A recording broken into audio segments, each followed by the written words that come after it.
IIT JEE और NEET के लिए इस प्रश्न में आप यहाँ देख पा रहे हैं कि ये 50 वोल्ट की बैटरी है और ए और बी के बीच में ये रेजिस्टेंसेज इस तरह से जोड़े गए हैं। 1 ओम और 3 ओम यहाँ पर इस तरह से है, 2 ओम 4 ओम है और दोनों के बीच में सीडी वायर है और इस सीडी वायर में करंट की वैल्यू बताना है। वैसे ये क्वेश्चन नीट 2025 में पूछा गया था, तो इसलिए इसका एक्सप्लेनेशन और अच्छे से समझने की जरूरत है। तो यहाँ पर आपको करंट बताना है आई सी डी में जाने वाले करंट का वैल्यू बताना है। ये प्रश्न का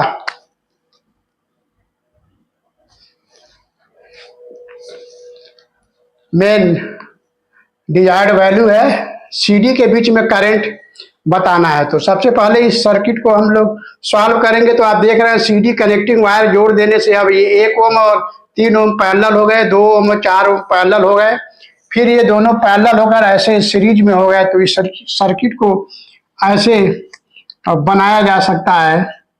ये हो गया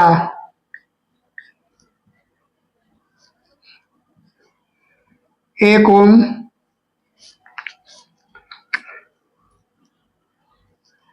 और ये हो गया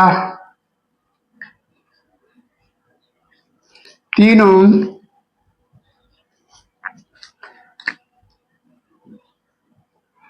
और ये इस तरह से दिखाया जाएंगे। फिर यहाँ से ऐसे 2 ओम और 4 ओम को इस तरह से दिखाया जा सकता है। ये हो गया 2 और यहाँ हो जाएगा 4 ओम, 2 ओम और 4 ओम, फिर ये दोनों इस तरह से सीरीज में हो गए और इस प्रकार हमारा सर्किट इस तरह से हो जाएगा और ये 50 वोल्ट का हुआ। अब इनका रिजल्टेंट वैल्यू और इनका रिजल्टेंट वैल्यू फिर से सीरीज में होगा। यहाँ पर करंट ऐसे फ्लो करेगा, तो अब इसको फिर ऐसे बनाया जा सकता है और हमारा सर्किट जो है इस तरह से हो जाएगा 50 वोल्ट और ये दोनों पैरेलल में है, ये भी पैरेलल में है। तो इसका रिजल्टेंट वैल्यू यहाँ आएगा 1 इंटू 3 अपान 1 प्लस 3 ओम। इसका रिजल्टेंट वैल्यू यहाँ आएगा 2 इंटू 4 बाई 2 प्लस 4। अब इस प्रकार इसमें मेन करंट प्राप्त करेंगे। ए टू बी जाने वाला मेन करंट प्राप्त करेंगे। मेन करंट आई निकालेंगे तो आई की वैल्यू हो जाएगा 50 अपान, इसको सॉल्व करेंगे तो ये हो गया 3/4 और इसको सॉल्व करेंगे तो ये हो जाएगा 4/3, ये हो जाएगा 4/3। अब फिर इसको सॉल्व करेंगे तो ये हो जाएगा 50 और नीचे इसका सॉल्यूशन आएगा। एलसीएम लेंगे 12 तो 12 ऊपर चला जाएगा, नीचे 9 और ये 16 25 हो जाएगा और इसको सॉल्व करेंगे तो ये आएगा आपका 24 एम्पियर। तो मेन करंट आ गया 24 एम्पियर। इसमें 24 एम्पियर इस तरह से फ्लो करेगा।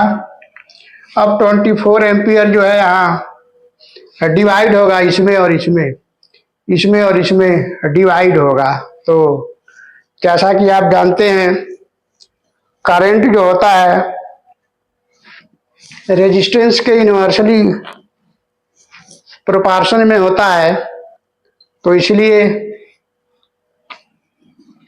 V equal to I R से आई प्रोपोर्शनल 1/r होगा। तो इस प्रकार AC और AD में करंट का जो रेशियो होगा आई AC आई AD, ये हो जाएगा रेजिस्टेंस का उल्टा। देखिए 1 और 3 का रेशियो है तो करंट का रेशियो 3 एंड 1 का हो जाएगा, तो ये हो जाएगा 3:1।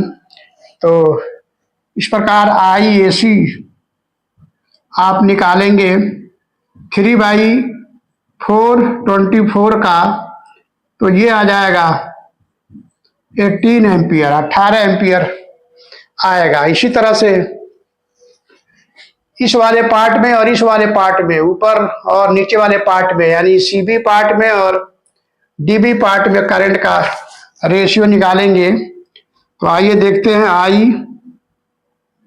ICB IDB का रेशियो 2:1 हो जाएगा, क्योंकि CB और DB में रेजिस्टेंस 1:2 के रेशियो में है, तो करंट 2:1 का रेशियो हो जाएगा। इस प्रकार ICB हो जाएगा C और B में। इस प्रकार इसमें 2 एम्पियर में 2 ओम में कितना करंट जाएगा, तो ये हो जाएगा 2/3 24 का। सॉल्व करेंगे 16 एम्पियर आएगा। तो इस प्रकार हमें CD में करंट चाहिए, तो CD में जो करंट होगा, अब आप यहाँ देख रहे हैं 18 एम्पियर इसमें जा रहा है और 16 एम्पियर इसमें जा रहा है, तो जा ही रहा है 18 - 16 यानी 2 एम्पियर इसमें जाएगा। इसलिए CD में जाने वाला करंट का वैल्यू होगा 18 - 16 और ये हो जाएगा 2 एम्पियर। तो इस प्रकार CD पोर्शन में, इस CD में जो करंट होगा 2 एम्पियर होगा और डाउनवर्ड होगा, C से D के तरफ होगा। इस प्रकार ICD हुआ 2 एम्पियर नीचे के तरफ, C से D के तरफ होगा। तो हम समझते हैं एक्सप्लेनेशन आपको काफी अच्छे से समझ में आया होगा। तो फिर मिलते हैं नेक्स्ट वीडियो में, तब तक के लिए